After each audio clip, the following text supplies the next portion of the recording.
Don't come back here, because my girlfriend and I are going to live in this house. On the day my 3-year-old daughter was discharged from the hospital after a month-long stay, I came home to find my husband living with his mistress. Shocked by my husband's betrayal, both he and his mistress laughed at me as if they were making fun of me. On top of that, my husband had the nerve to call me back to the house to clean up the mess he made, effectively kicking me out. Furious, I consulted with some people and brought my husband and his mistress down to hell. My name is Emily. I met my husband, Michael, through an introduction from my sister's husband, and we live together with our daughter, now 3 years old. The house we live in was built while I was pregnant. We have filled it with our preferences, keeping everything white both inside and out, and I really liked it. However, because white shows dirt easily, it requires a lot of attention to cleaning. Moreover, my husband gets very grumpy if there is even a small stain, getting upset when our young daughter spills rice on the floor or dirties the walls. But he never cleans it himself, he just tells me this place is dirty. Because my husband claims to like cleanliness, he points out every little detail, and I have been getting quite fed up with it lately. Initially, I quit my job and was a full-time housewife after we got married, but when our daughter started kindergarten, I decided to start working part-time to save money for the future.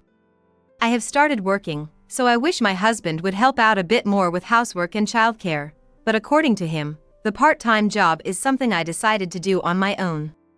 Therefore, he left all the household and childcare responsibilities to me, just like before. One day, after sending our daughter to kindergarten, my sister and her husband, who live nearby, were supposed to visit our house.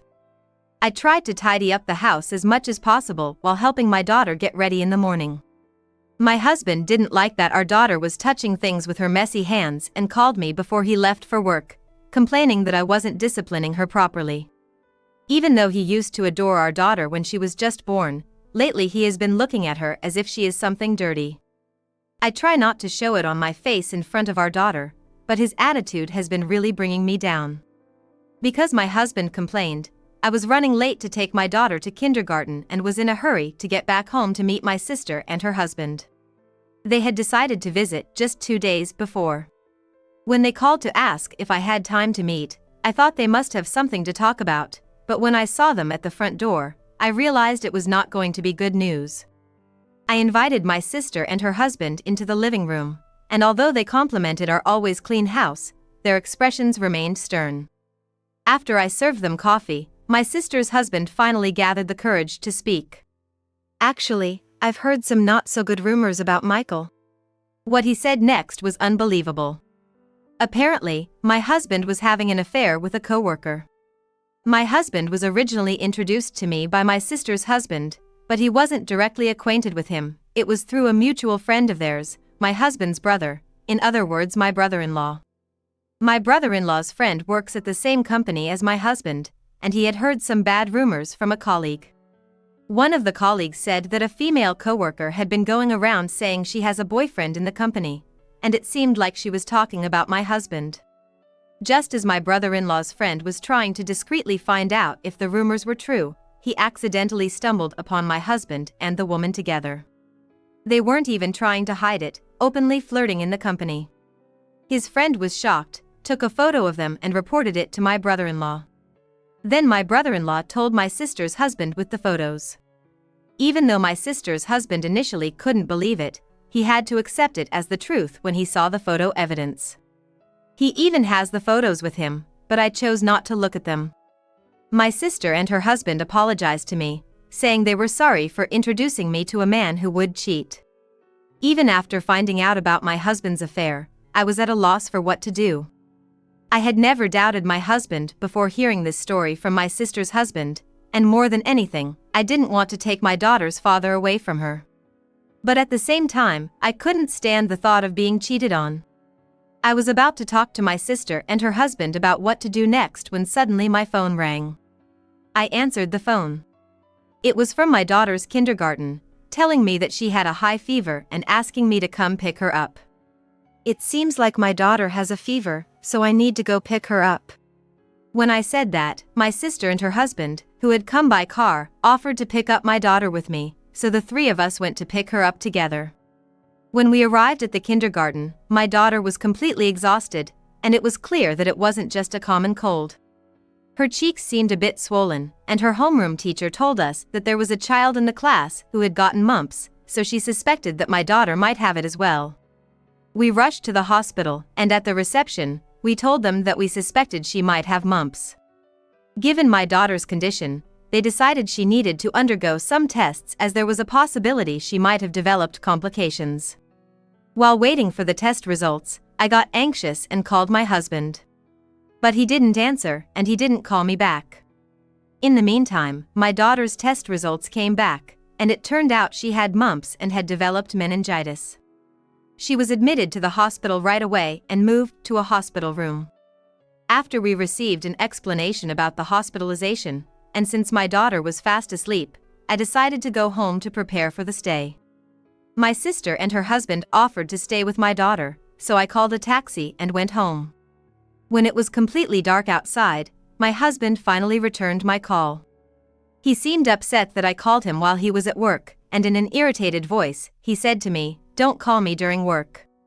I told him that our daughter had a fever, that we took her to the hospital, and that she was admitted with meningitis. However, he seemed not to grasp the seriousness of the situation and said, "You're there with her, so don't call me for every little thing. I'll be staying at the hospital to accompany her for a while. All right, I'll leave it to you." And with that, without a single word of concern for our daughter, he just hung up on me. In the end, my daughter was in the hospital for over a month. My sister and her husband, as well as my parents and my in-laws, were all worried and came to visit many times, but my husband never visited once. When the day for my daughter's discharge was decided, I asked my husband to pick us up by car, but he refused, saying he was too busy with work. I told this to my sister, and then my sister and her husband offered to come pick us up. On the day of my daughter's discharge, my sister's husband drove us, and I went home with my daughter, who was completely back to normal after a long while. However, when we got home, my husband's car was in the parking lot, even though he was supposed to be at work. And in the window, I could see the silhouette of someone who wasn't my husband. It was clearly a woman. My sister and her husband noticed the silhouette as well, and they were furious, saying, "That's definitely the cheating partner." I held them back from storming in and, leaving my daughter who had fallen asleep in the car with them, I went inside alone. When I got to the living room, there was a woman right next to my husband, just as I had seen from the window. When my husband noticed I was back, he hastily put some distance between him and the woman, but I had already seen everything. "Hey, I'm back. Who's this?" I asked my husband. Instead of answering, my husband stepped in front of the woman as if to hide her from me. Ignoring my question, he asked me, "Why are you here?" I couldn't believe it. He had forgotten the day of our daughter's discharge. "I told you today was the day she's getting out of the hospital." "No way, you said it was tomorrow. You tricked me into coming back today." He must have been so preoccupied with bringing his mistress home that he completely forgot about our daughter. The mistress peeked her face from behind my husband and, looking at me, she smiled mockingly. Then she said to my husband, "This is your wife? What a pudgy old lady." Hearing that, my husband also changed his attitude and said, "I know, right? Look, I think you can tell, but I've got a young and cute girlfriend now. We've decided to live here together, so you should not come back." My husband said that, and put his arm around the cheating partner's shoulders as if to guess. I remembered when my sister's husband told me about the affair, I hesitated to divorce him.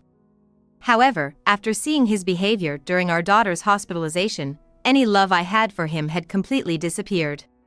He never visited our daughter in the hospital, not even once, and he expected me to do all the house chores as usual. I had taken time off from my part-time job and was exhausted from going back and forth between the hospital and home. Instead of caring for me, he was taking advantage of my absence to spend time with his mistress in our house. I was being forced to clean up after my husband and his mistress. "Don't come back home," he had the audacity to say that, but I didn't have the energy to argue anymore. So, I quickly packed my things and went back to the car where my sister and her husband were waiting. My husband and his mistress were laughing as they watched me leave. Back in the car, I told my sister and her husband what my husband had said. They were about to storm out of the car, but I stopped them. I didn't want my daughter to see her father like that, so I asked my sister and her husband to take us to my parents' house. Afterwards, I stayed at my parents' house where my sister and her husband live. Both my parents and my sister's family welcomed my daughter and me warmly. My daughter didn't say she wanted to go back to our house, and she gradually got better while recuperating at my parents' house. My husband, starting from around the time my daughter began to crawl, was concerned only about getting dirty and didn't even hold her, so his affection for our daughter was only for a brief moment. She probably hardly has any memories of being fondly cared for by her father. She never said she wanted to meet her father or that she was feeling lonely. I didn't have the energy to talk things out when we went back to our house, so I just left, but I couldn't let things with my husband go on like this. Since my daughter had recovered enough to possibly go back to kindergarten, I finally started to think about what to do about my husband.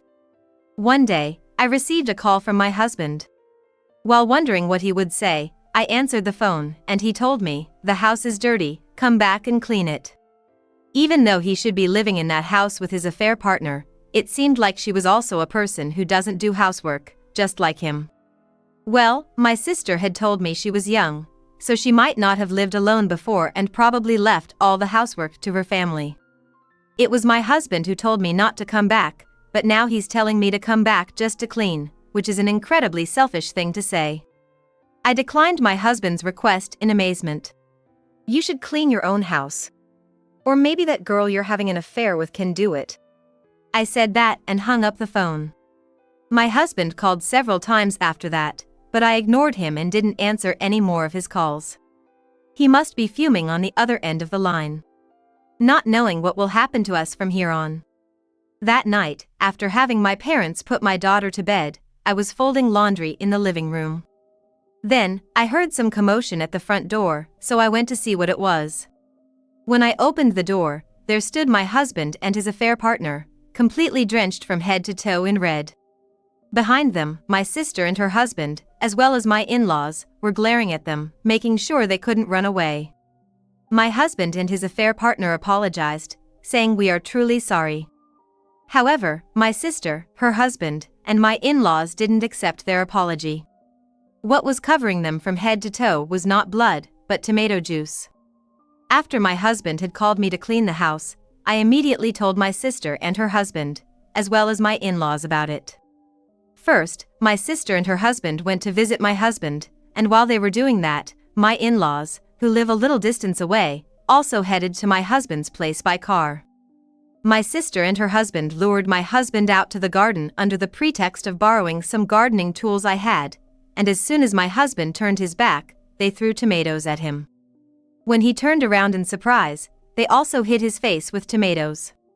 These tomatoes were overripe and had become very soft, and they were waste products from a farm owned by a relative of my sister's husband. They probably wouldn't cause much pain when hitting someone, but the insides would splatter out immediately, which seemed to have an effect on my husband, who likes cleanliness. My sister and her husband didn't give my husband a chance to fight back and kept throwing tomatoes at him.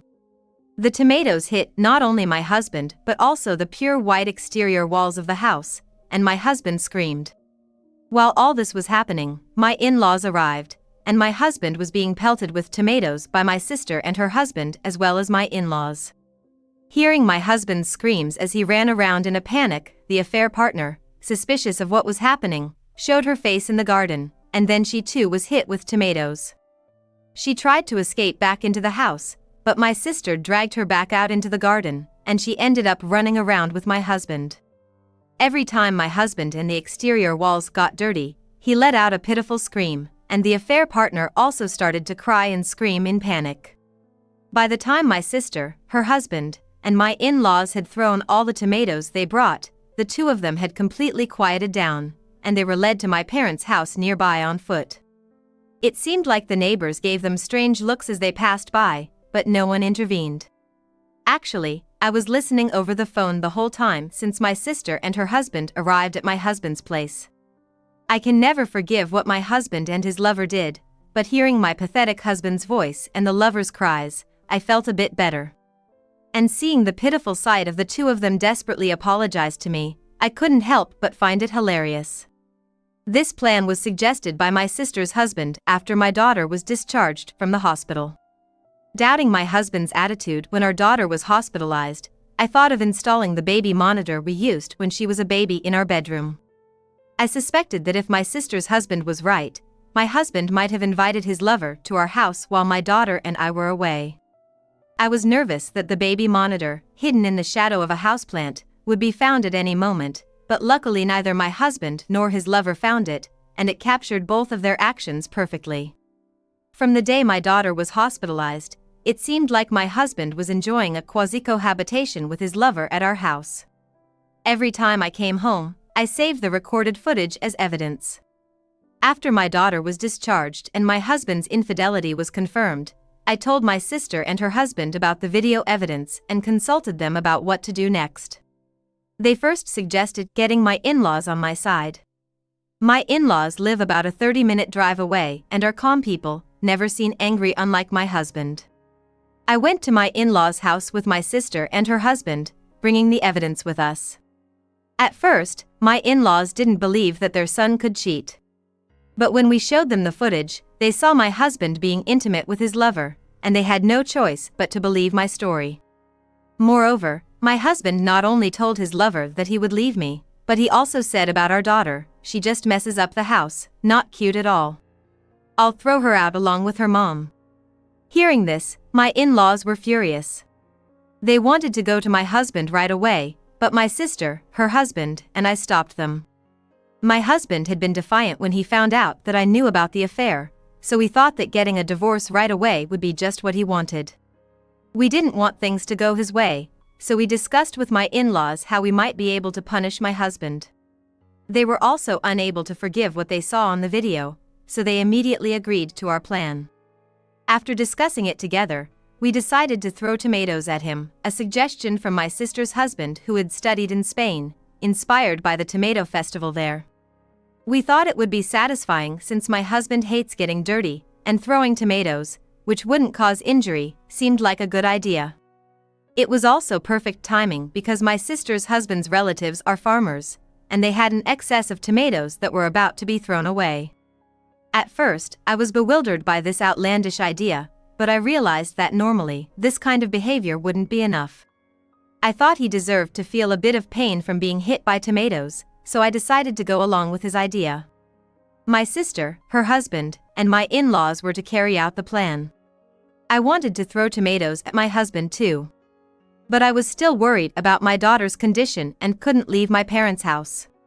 Moreover, my sister and her husband felt guilty for introducing me to my husband, and my in-laws felt responsible for raising their son the way they did, so it was decided that the four of them would carry out the plan without me. I made them promise to do it outside the house and not inside. Although I'm disappointed that I couldn't throw tomatoes myself, seeing the pathetic sight of my husband and his lover thanks to the four of them made me feel refreshed. Of course, I've already talked to my parents about my husband's affair, so when my husband and his lover were taken to my parents' house, they were like sitting on pins and needles. I threw the divorce papers at my husband, who couldn't see my eyes. "Let's get divorced. I have all the evidence of your affair. You must pay child support." Hearing the word child support, the lover raised her voice in disbelief. It seems she was dreaming of marrying my husband, becoming a housewife, and living a comfortable life. Thinking that she would be trapped in debt from paying child support, she started to deny everything, saying, "I have nothing to do with this man." I then told them about the baby monitor footage I had. At that point, the lover started to argue that it was an invasion of privacy, and my husband, supporting her, threatened to sue me. However, my in-laws and my sister and her husband scolded them harshly. Still terrified from being pelted with tomatoes, the two of them quickly fell silent. And when I told my husband again to agree divorce, he started grumbling. "I've been supporting you all this time, and since you're a housewife, you should obey your husband. You can't even clean properly, you were a useless wife. It's only natural that I cheated on you." My husband made a sarcastic remark about whether a part-time working mother could make a living. However, there was a reason for my decision to go back to my parents' house this time. It was not only that my parents and my sister and her husband welcomed me, but I was also offered a full-time position at my part-time job. When I told my husband about this, he clicked his tongue in frustration. And then I declared to my husband that my daughter and I would never return to that house again. Sure enough, my husband started making a fuss about who would clean the walls of that house, but after all, it was my husband who cheated, and he was entirely at fault. I told him to clean it himself, and he started demanding that I pay for the exterior cleaning. My in-laws were fed up with my husband for bringing up such a matter at this point and disowned him on the spot. Having been disowned by his parents-in-law, my husband, for some reason, proposed to his mistress. Covered in tomato and having lost all her love for my husband due to the humiliation and the prospect of having to pay child support, the mistress promptly rejected his proposal. She said to my husband, "I'm not interested in a penniless man," and he was left dumbfounded. And then, under our glaring eyes, my husband reluctantly agreed to our divorce. We told them that we would talk further through a lawyer, and we sent my husband and his mistress away. I don't know what they talked about on their way back, but apparently, they ended up cursing each other out and parted ways. Afterward, my husband ended up living alone in that house, working hard to pay the mortgage and child support. It seems that my husband tried to ask his brother for help, but he coldly turned him away and cut ties with him. Now, my husband had no family to rely on. As for the mistress, due to the bad rumors about her relationship with my husband, she apparently quit her job. Having quit her job, the mistress's affair was discovered by her parents, and it seems that she is likely to be disowned just like my husband. She was kicked out of her parents' house and is now living in a cheap, run-down apartment, working part-time during the day and in the nightclub at night. My sister once saw the mistress working at the register of a store, and she said that she was so emaciated that she wouldn't have recognized her if she hadn't looked at her name tag, and she definitely didn't look like she was in her early 20s. It's sad to think about how many happy moments she could have had, and how a single mistake could change a person's life so drastically. As for me, I started working full-time with the support of my parents and my sister and her husband who welcomed me back to my parents' house. It's tough at times, but I'm starting to feel a sense of accomplishment as I'm gradually being entrusted with more work. My daughter has also gotten used to living at my parents' house and is doing well every day.